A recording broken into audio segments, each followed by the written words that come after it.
Girl, I have been dying to talk to you. Sit down and talk to you. Now we can. Yes, ma'am. Yes, ma'am. Let's go. I don't know. I'm excited because you are on your 10th year with the LOL Festival. Yeah. Yeah. So, I thought this would be a great opportunity to sit down and, get some background on you mostly. Okay. And then talk more about the festival. Okay. Well, let me start since you're going to love on me. Just in general, I've known you for a long time, and I've just been in such awe of your growth and who you are and who you're becoming. Just someone in the community that was trying to be an actress and kind of crack in, and now you are just like a leader in your own field. You know what I mean? Through media, through fashion, through just being a positive energy. So I'm very excited to sit with you. So yeah. Okay. Don't make me blush already. And please do not bring up the actress girl, because that was horrible. No. I still remember. I didn't know that because I had just kind of just did it. Yeah. I didn't know that it was just like on a show on the screen in front of everybody. Oh, you didn't see the final cut. So you saw the final cut that day. I showed up and I was like, when my face came on the screen, I was just like, I forgot that made the cut. OMG. That's cool. But it was fun. It was fun. So first, someone asked me recently if you were from Jacksonville, and I was like, I don't even know. That's so crazy. Are you from Jacksonville? What do you think? Do you think I am? I don't think you are. No, I'm not. I see. So you got it, yeah. So I was born in Philadelphia, and I am a military brat. Okay. So up and down the East Coast. My mom is New Jersey. My dad is South Carolina. And when we did his last detail, we decided to go to Jacksonville, and I never left. So while I am not officially born in Jacksonville, I do consider myself a Jacksonvillian, I guess. I always say a Duvalian. Oh, Duvalian. I don't even know if that's right. But I always say I'm here, I'm acclimated, and this is home. It's been the longest place I've ever lived, and I don't want to leave. So by that way, yeah, I am a Jacksonville. Okay, that's kind of, not except the military part. It took a minute for me to acclimate when I first moved here, because I moved here from Atlanta. Yeah. So I was just like, what am I going to do here? I don't know. So it took some years, but when I finally said, okay, you need to make the most of where you are, and then started really getting out in the community, then I started meeting, and I think, honestly, as far as being out and about and really getting involved, the acting thing was the very first thing that I decided to, because I was already writing. Yeah. So I was like, I'm going to take acting classes. I forgot, yeah, and you're an amazing writer, by the way, but keep going. And so you actually, as far as a community person, you probably don't know this, but you guys were one of the first people I really met. Oh, nice. Really. Yeah. So this is like a full circle moment. Good. So you fell in love with Duval. I fell in love with Duval. And now you're a Duvalian. Yes, I'm a Duvalian. So what inspired you to create the LOL Festival? Because we have those things where it's like, what was that thing where you said, I want to create a festival? Like, what was that thing? Yeah, so I have to give love to my husband, Adam, first. So if anybody's met Adam, he is one of those humans that, the sky's the limit. I'm a grounded human, so that felt really foreign to do that. But when you're around him enough, and he's very affirmational, and that's kind of where I learned my affirmations from. And so when I said it, that was the first time I had said something out loud that was like going to be for me. Yeah. He was going to be my partner, obviously, but I was like, I want to do this. I want to do this festival. But I left it in his hands. Because I still didn't know, like, what did I just say? Like, that doesn't make sense, right? So when he kind of didn't say anything at first, I was like, see, Monique, what's your problem? You're the grounded one. Like, this is not who you are. And so when he said, let's go, I said, okay. I'm going to take a chance on me this time. And I just wanted to prove that I could do it. And then it just ended up being such a bigger purpose, when I saw like the people. So, I was excited about building the process, and I was excited about, again, just conquering that one festival for that 1 year. And when I saw like the reactions and how people were happy about, seeing their films, and they took a chance on making a film for our festival, and all the love and getting excited with the first award that was given out, I was like, I think I think this is good. And we did a video at the end just thanking people for coming. And when we got such a big applause, I was like, this is where I need to be. Yeah, it's my lane. I'm going to learn more about it. I'm going to, I'm going to treat this like this is a part of my purpose, which is to serve people. Right. And I've just been in love with the process ever since. Like I treat it that. like my child. I don't have any children. That's my baby. That's my kid. That's my baby. I love that. And it takes like visionary type people. Yeah. Like when you start off doing something, you don't think about what it's going to be. You just have the intention of doing that thing and getting it done and doing it well. But then it becomes like this bigger, because you can always just do it and be like, okay, that was good, it went great. Yeah. But visionary people, visionary type people, they see beyond that. Yeah. Because that actually you answered the next question I was going to ask you was, did you think it was going to become what it became? Not to this extreme. And my favorite part is when I run into people and they tell me what LOL is. LOL is this, and it's like, I used to be like, well, I created it. I didn't know what it is. That's how I used to be. But now I'm like, no, this is how they see it. And so it's definitely bigger than me when they see something in it that makes sense to them, that connects to them. And so I used to, the first 2 times I heard it, I was like in my feels. But now I get joy from it because, like I said, it's for the community. Right. You know what I mean? And I get joy every time I work it, but I love seeing the faces and just wandering out and see people look at the posters and talk on your carpet and get their trophies and do their shout outs and post, that they won before I get a chance to post that they won. Right. So it's been great. Yeah. Right. Yeah. I think that's a creative thing too. It's hard, like when you create something and the purpose of it. But then you have to remember it's art. It's art. And art is interpreted, according to the person who's experiencing it. Yeah. But it's hard as a creator to be like, that's not what it's supposed to be. Like I'm in my head a lot on the process. Yeah, for sure. Yes. Do you ever it's hard. Like I have imposter syndrome. Like let's talk about it. Let's talk, girl. Let's take a sip. Let's take a sip real quick. Okay. Yeah, let's talk. Yeah. I have imposter syndrome really, really bad. Sure, same. Like I know that the things that I create are good, but I don't know. You know what I mean? Like I know, but I don't know. A lot of times it takes for me to see it afterwards, or it takes for people to do, like you said, walk up to me and say, "Oh my God," blah blah. Yeah. Do you remember the times when you've had those moments and you sat back and was like, "Wait, I did that." You know what I mean? I did that, and you had to really affirm yourself over and over again. Like this was really great because I really did that. Yeah, I think so. I have that moment of I really did that. Never on actual D-Day. I'm in my head. I got 10 million things, and I want to be present, but I also want to fix the thing and all that.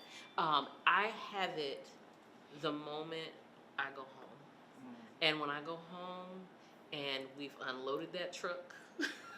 And then my husband will look at me and say, "You want to go to Waffle House? You want to go to Denny's? You want to go somewhere that's open late?" And I just get to sit and just say it was done. Everybody was happy. I'm happy, and we did that. And those are the moments that it's like it means a lot because then I really get to receive. So I do receive it, but in regard to imposter syndrome. When you're building a thing, and that's in anything, if you're making a film, if you're making art, it's such a reactionary type feel. We do it so people can feel. We do it because we want people to connect with it, right? And it's the same thing with the festival. It's an art in itself too, because you want somebody to feel something. You want people, especially with this, I want them to be happy. I want them to laugh. I want joy. And so because I'm so connected to building the thing for the purpose of a reaction, it's easy to put yourself in the land of imposter syndrome because you're being such a perfectionist to make that happen, and then you second guess because right around now is when they should be laughing and it's quiet, and then you hear it and then you're okay, but you're on constant edge the whole time because it's such a reactionary craft.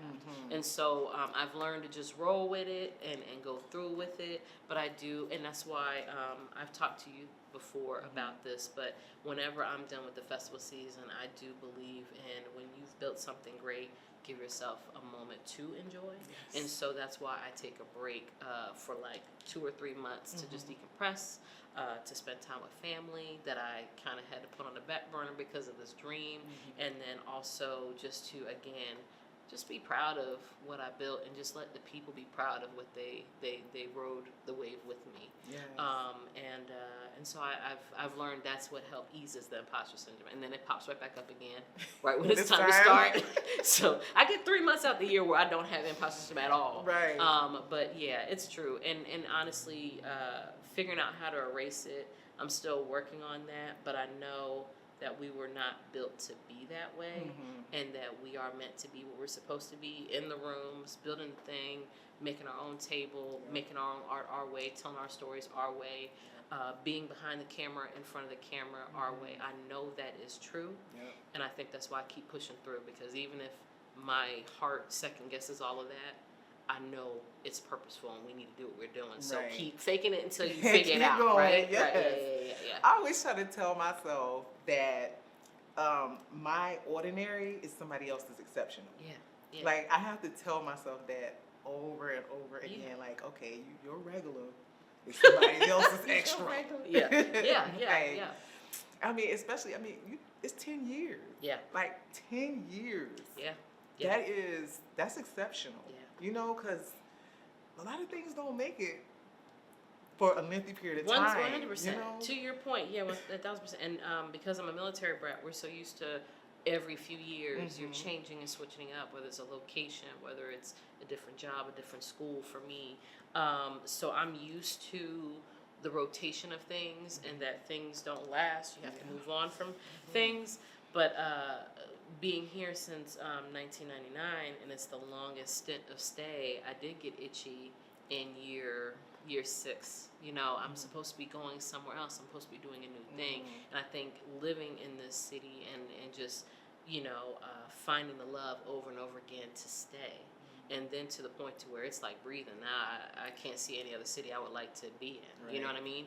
I think that helped a lot. So that way when I was able to do this festival, it didn't feel like I needed to be itchy at year 5. And so now I'm just riding the wave for as long as, the community rides it with me. I think there'll be a time where if it had to end, I'll know. But I had a lovely, and I'm going to be honest, and I'm going to tell it to you, I believe I said it before, but I don't know if I said it out loud in this kind of a format. But, last year, I thought this would be my last year. It was a lot. It's a lot. And it's a constant. There was never a year break. On top of, I just set out to do one festival, Ebonee. And then now, you know what I'm saying? And now, but I mean, and then got to 48, and then I work, people ask me to curate for things, all those things, right? So it just kept building. So it never felt like a true break. And so I was getting a little tired, and then the imposter syndrome was creeping a little bit hard. And I had a lovely talk with my beautiful host, Jen Weeks, and she kind of let me know, because I was like, if I'm tired, are you tired? Because if you're tired, then I will stop. And she said, I'm not tired. We're just getting started. Let's keep going. I enjoy this process. You let me just come and play. And I'm like, I love that you play, because I just want to build and watch it from the wings. So we have this lovely partnership, and we're locked in. She definitely recharged me, and she's my partner in all this, and it was reaffirming of our partnership lasting and being a good relationship, because I never wanted our friendship to end over it, right? So I had a lovely coming to Jesus with Jen, and so I'm locked in. So when I know it's time, it'll definitely know it's time, but it's no time soon. You were at like your midpoint at the script.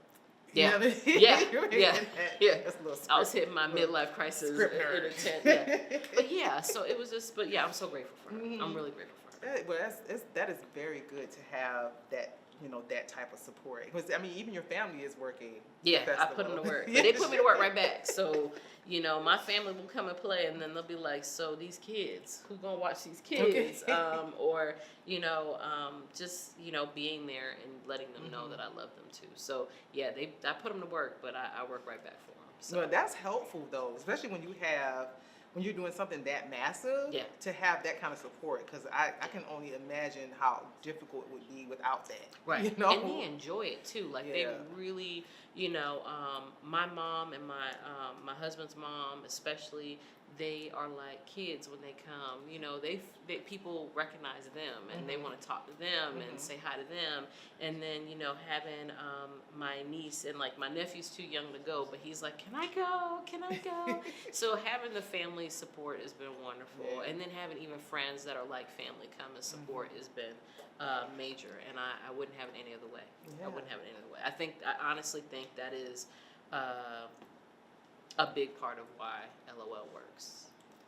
It's community based, but it's family based too, Yeah. and they support me hard. Yeah, I'm they so work. grateful. I Right, saw you them. see, They you see. work. Yeah, I mean, I give them time to play too. They be watching the films, they be giving me their little critique, but they know, they already got their assignments now. They ready. Yes, they work. Yeah. I said your mom was running around. You know what I'm saying? Yeah. So I'm grateful. Have you ever has it changed a lot from when you started it? Yeah. Other part of the secret of why I think it's been working is because I've really listened to what they had to say, good, bad, or whatever, constructive, emotional, you know, with love.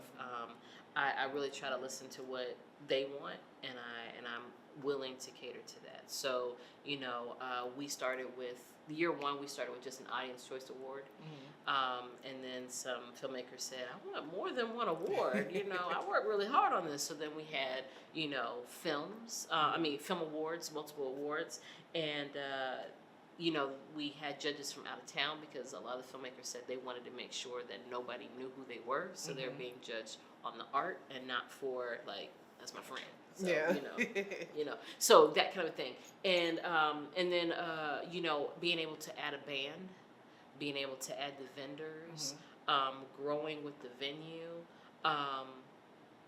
and you know, and then just also just the fan base. You know, I was telling somebody the other day, I feel like it's like, you ever watch the show Saturday Night Live? So Saturday Night Live, you know, they'll have this cast that you fall in love with, and then you get sad because then they say that's their last episode, and you're like, what are they gonna do? You know, Chris Rock left, or Will Ferrell left, and then you got Maya Rudolph and Amy Poehler, and then they left, and then you got Jason Sudeikis, and you have Because you don't think it's Thompson. going to get better than those people, You right? know what I'm saying? Yes. So it's like every time you think it's not going to get better, here comes this new class, and we fall in love all over again. And so I've seen people come and go, and the new people blow me away just as much as the ones that I missed from year one. Yes. You know, so I feel like it's my own version of Saturday Night Live, to where I just watch these classes of filmmakers go through, and then I can tell when they miss it because they may have been out of rotation for 3 years, and then here comes the film. Back. Yes. So that makes me feel good. So that's kind of how I equate it to. I mean, I'm no Michael Lauren. Like that's a whole. He's been doing that for a very long time. No, girl, because you were on Monique or Madrid. That's right. But yeah, so that's what it feels like. But I think that's the beauty of it. It's that you give so many people awards. Yeah. You know what I mean? Like you They gotta earn it though.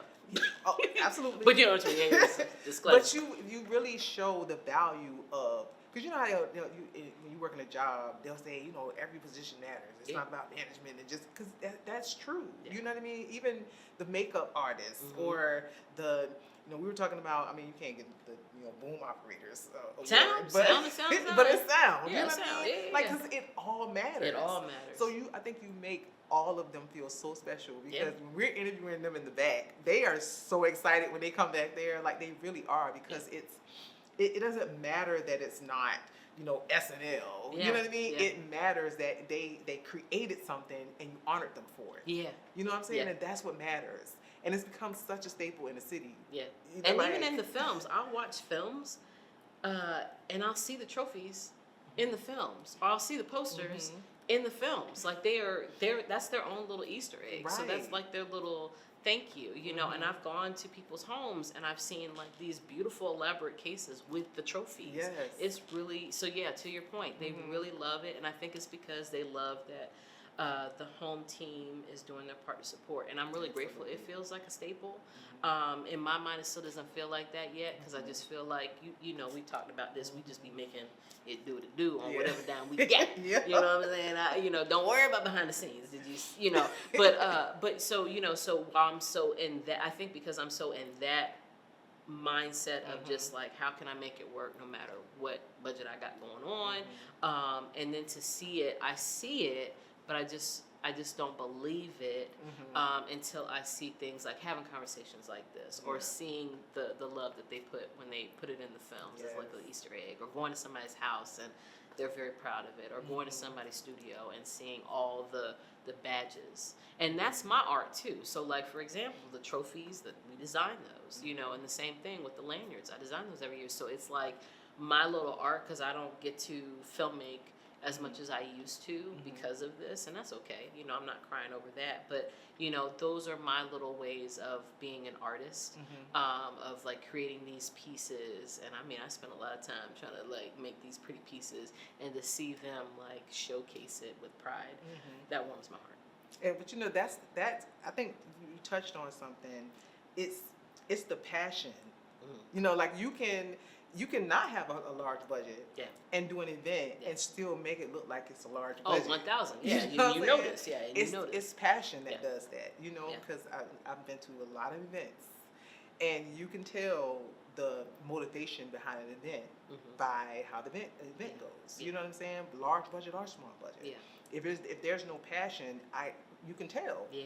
You can tell. So that's a beautiful thing. Yeah. And you also touched on what type of creative you are. Okay. Because I was like, in my mind. Tell me, because I still don't know. I still don't know. In my mind, again, it's a lot going on in there. Yeah. But in my mind, it's a couple of different types of creators. I call it, you have a isolated creator or an individual creator, and then you have inclusive creator. And I would consider you an inclusive creator. Like when you create, you're thinking about all of the ways you can include other people into your creation, versus you just being an isolated one that's just always writing and always in their head and just always doing something. So I mean, both are valid. You know what I mean? But that's the type of creative I see you are. Like I don't think that, and this is me just guessing. I can't see you creating anything without including like a bunch of people in that creation, or how it can impact other people, or how you can bring other people on. Yeah, no, you're spot on. Like I think it goes back to, you know, me being a kid, and you know, when you're a military kid, you know, everywhere you go, you're just trying to be included. And then here I am, you know, building something, and without even knowing it, want to make sure that it feels inviting to all, how I want it to feel.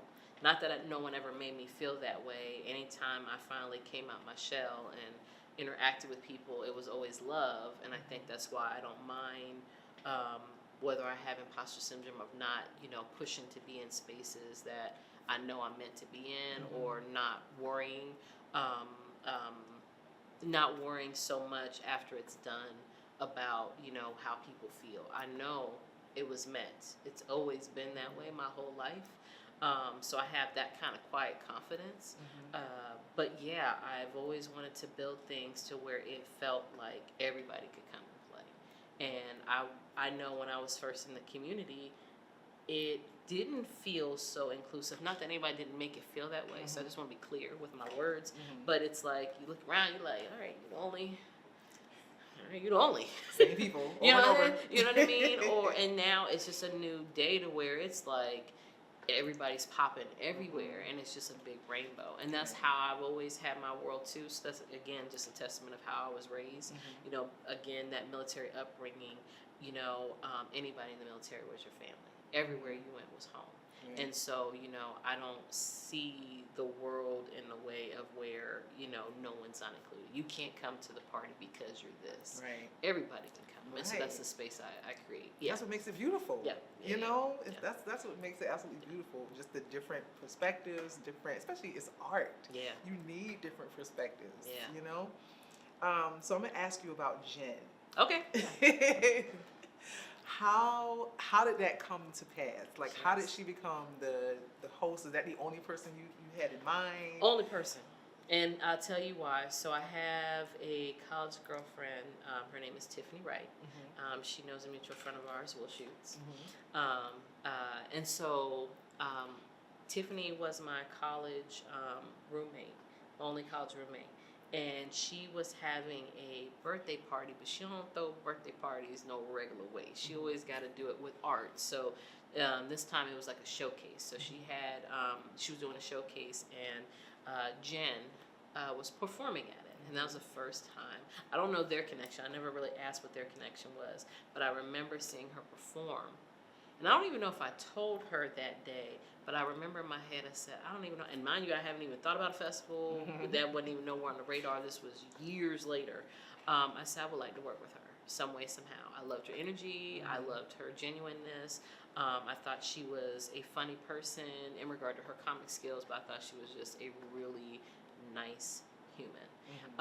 And so fast forward, and my husband has now said yes to me.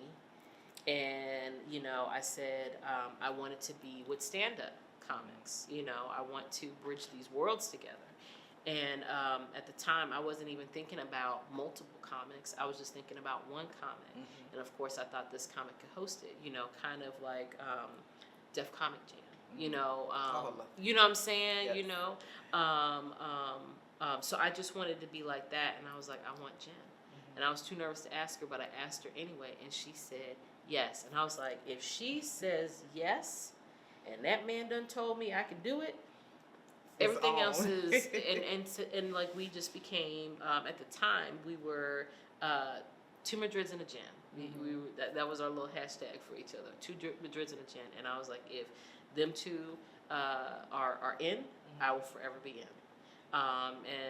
Even though, Adam has gone on to bigger and better things. And that was funny too. So he wanted advocacy.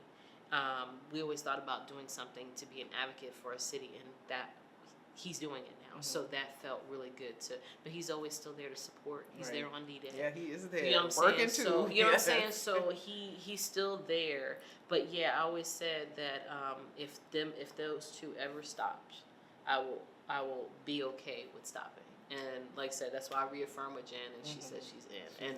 And we've just always had that same genuine love and respect for each other since year one. Yeah, her energy is always great. Yeah. It really is. Yeah. Well, I see that LOL is being recognized by the city of Jacksonville. Oh, that is amazing. This has been a really good year. This has been a really nice year. And you was almost ready to quit last year. You see how that happened? That's what I'm saying. Last year was just a year for so many different reasons, personal and just, wondering if I was tired. And really trying to figure out what those voices meant.